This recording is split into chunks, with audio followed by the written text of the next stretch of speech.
The world is strange indeed, and all the stories that you read, whether in Mail or Sun, really aren't a lot of fun. We're all locked down to stop this plague, and guidance has been very vague as politicians make up rules for opening shops and parks and schools. Past the time back, we thought we'd do this thing called Zoom. To share some stories just for fun. Some stories not to everyone. Not quite for us, we said. The world has been turned on its head. Our story went to pot. Just like us, they've lost the plot. If you haven't got the gist, the stories come with a twist. You think you know this kind of story. You don't. The real ones are more gory. Like Cinderella, you know that, right? It tells how, one sunny summer night, the ugly sisters, jewels and all, departed for the palace ball. Wouldn't want to be ya. Cold and hungry Cinderella was locked up in a slimy cellar. Help, oh help, please let me out. The magic fairy heard her shout. Appearing in a blaze of light, she said, Here, are you all right? All right. Look, can't you see I feel as rotten as can be? She beat her fists against the wall and shouted, Get me to the ball. I want a dress, I want a coat and earrings and a diamond brooch.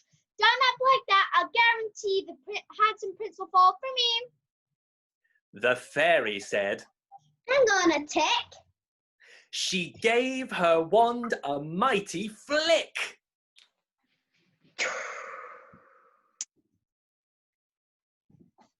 But keep your mind, you'll lose your truck if you're not home by 12 o'clock.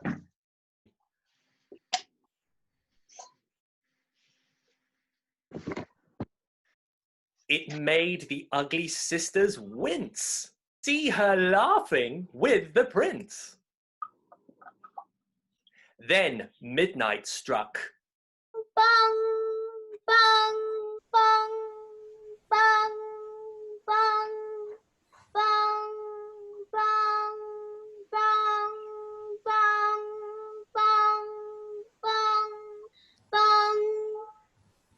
Oh heck, I've got to run to save my neck.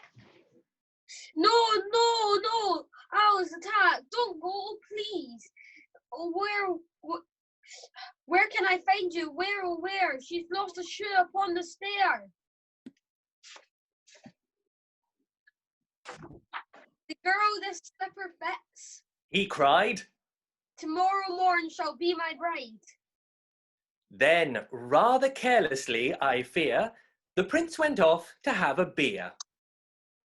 An ugly sister grabbed the shoe and quickly flushed it down the loo.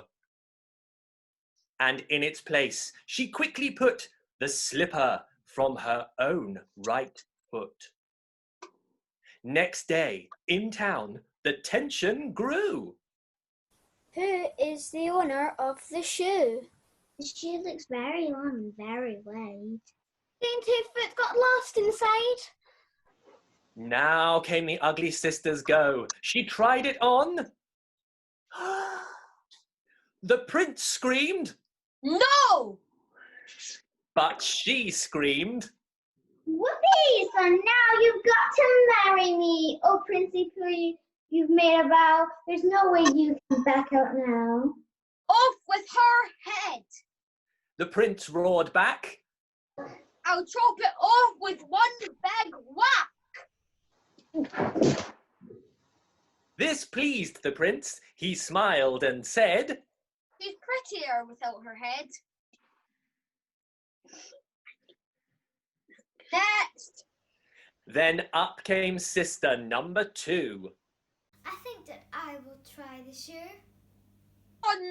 Try this instead. The prince yelled back. He swung his trusty sword and whack! Oh, the racket. Cindy cried.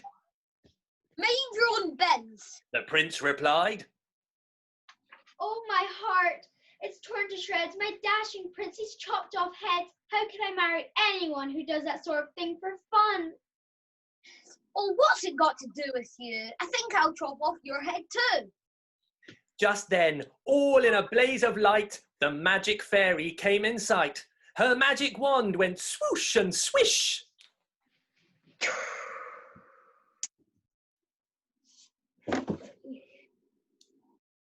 Come on, Cindy, make a wish. No more princes, they're not nice.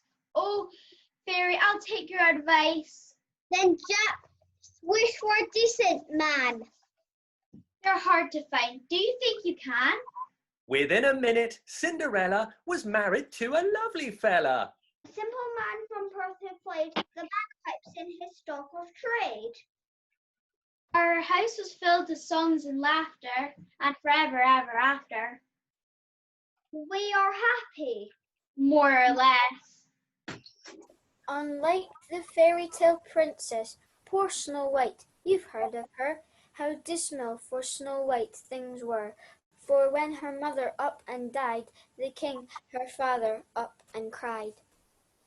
Oh, what a nuisance! Oh, what a life! Now I must find another wife. He wrote to every magazine and said, I'm looking for a queen. at least 10,000 girls replied and begged to be the royal bride. However, in the end he chose a lady called Is Maclehose. who brought a mirror framed in brass, a magic talking looking glass. Ask me something day or night, and I always get the answer right. For instance, the king should say, Oh, mirror, mirror, what's for lunch today? I would answer corned beef patties, or on Sunday, haggis, meats, and patties. Now every day, week in, week out, the spoiled and stupid queen would shout, Oh, mirror, mirror on the wall, here's the fairest of them all. You're the only one that charmed as queens. You're the cat's pajamas. For 10 whole years, the silly queen repeated this absurd routine. Then suddenly, one awful day, she heard the magic mirror say, From now on, queen, you're my number 2. Snow White, prettier than you. The queen went absolutely wild. Where I'm going to scrag that child. I'll cook her flaming goose. I'll skin her. I'll have her rotten guts for dinner. She called a hunter to her study. Hunter? Listen, buddy.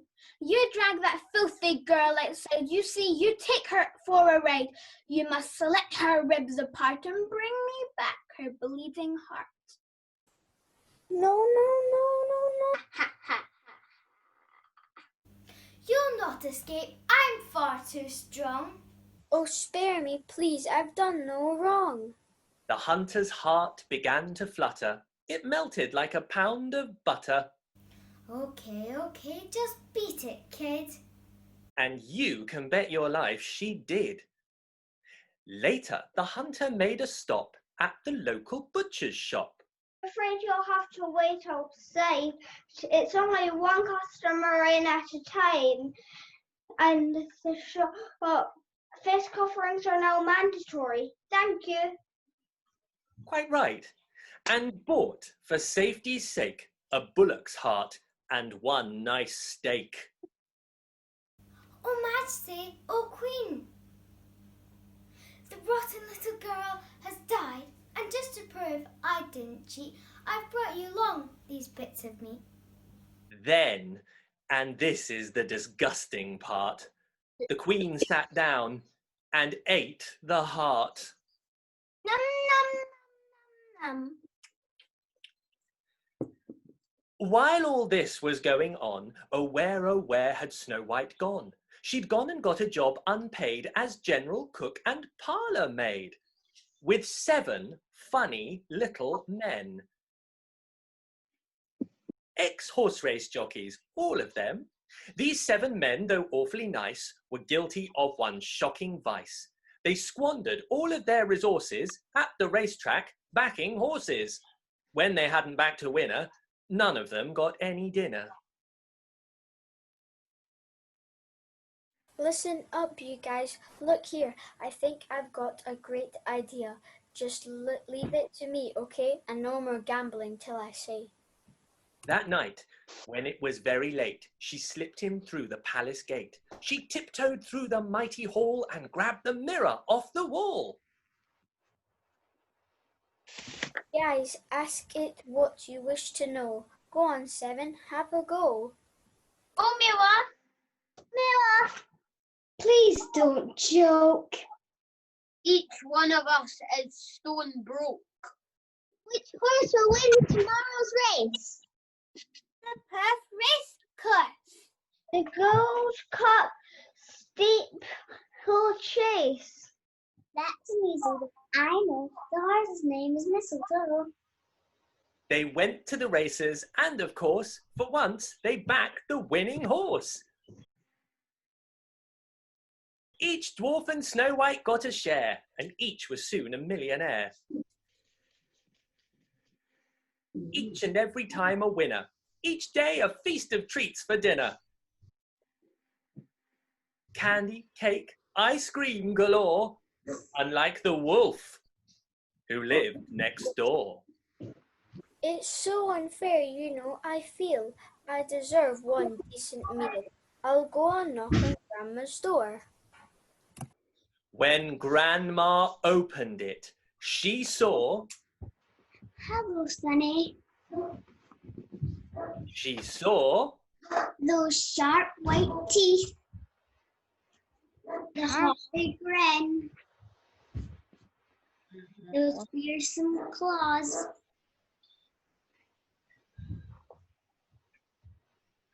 May I come in? Well, I'm absolutely terrified. He's going to eat me all up. She cried. And she was obviously right. She ate her up in one big bite. Grandmama was small and tough, and Wolfie wailed, That's not enough. I haven't yet begun to feel that I have had a decent meal.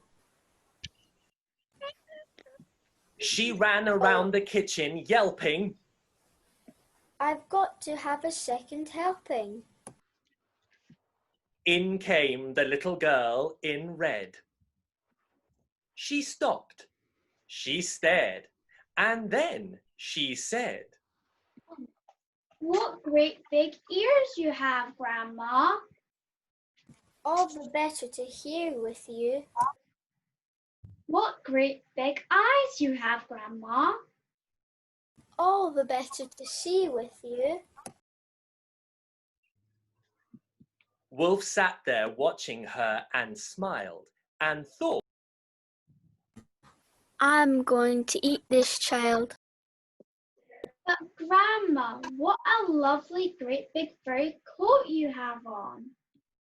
That's wrong. Yeah, that's wrong. Well, duh, have you forgot to tell me what big teeth I've got? Ah, well, no matter what you say, I'm going to eat you anyway. the small girl smiles. One eyelid flickers. She whips a pistol from her knickers. She aims it at the creature's head and... Bang, bang, bang. He shoots her dead. She shoots her dead. A few weeks later in the wood, He came across Miss Ridinghood. oh, hi, I'm Pigwin. How do you do? Allow me to introduce myself. I'm Pig 2. How she's changed no cloak of red. No silly hood upon her head. Hello, hello, and do please know my lovely furry wolfskin coat. Husband's work is never done. Or well, there's more than one? Hello! Wait, everyone. What would you say if strolling through the woods one day, right there in front of you, you saw a pig who'd built a house of straw? I'd say that was really, really stupid. Straw is a very poor quality construction material. Right. What would you say to another of these pigs who'd gone and built a house of twigs? I'd probably have to agree with Ellie. That's a pretty stupid idea for a house. Though I'd have to give the pig mark for being able to build a house with trotters. Swings and roundabouts, you know. Warm sausages, bacon and pork and ham. Oh, what a lucky wolf I am.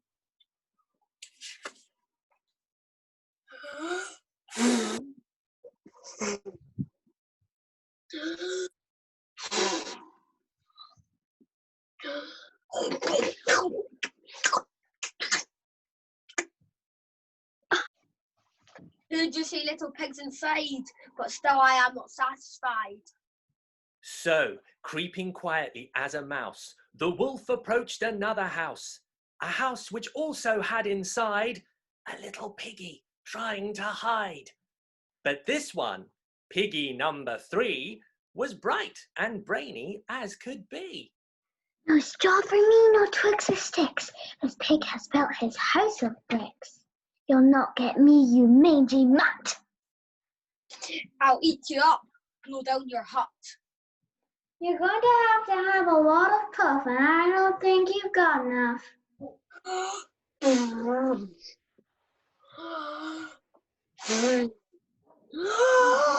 Can't blow it down. Wolf said. I'll have to blow it up instead. I'll come back in the dead of night and blow it up with dynamite. Oh no, I might have known. Oh goodness, where's my mobile phone? Hello, I need your help, Miss Hood. Oh, help me, please. Do you think you could? I know you've dealt with wolves before, and now I've got one at my door. My darling pig, oh pig, my sweet, that's something really up my street. I've just begun to wash my hair, but when it's dry, I'll be right there. A short while later, there she stood, notorious Miss Riding Hood. Once more, the maiden's eyelid flickers. She draws the pistol from her knickers. Once more, she hits the vital spot and killed him with a single shot. Pig, peeping through the window, stood and yelled, Well done, Miss Riding Hood! "Ah, Piglet, you must never trust young ladies from the upper crust. And now, Miss Riding Hood, one notes, not only has 2 wolfskin coats, but when she goes from place to place, she has A pigskin traveling case.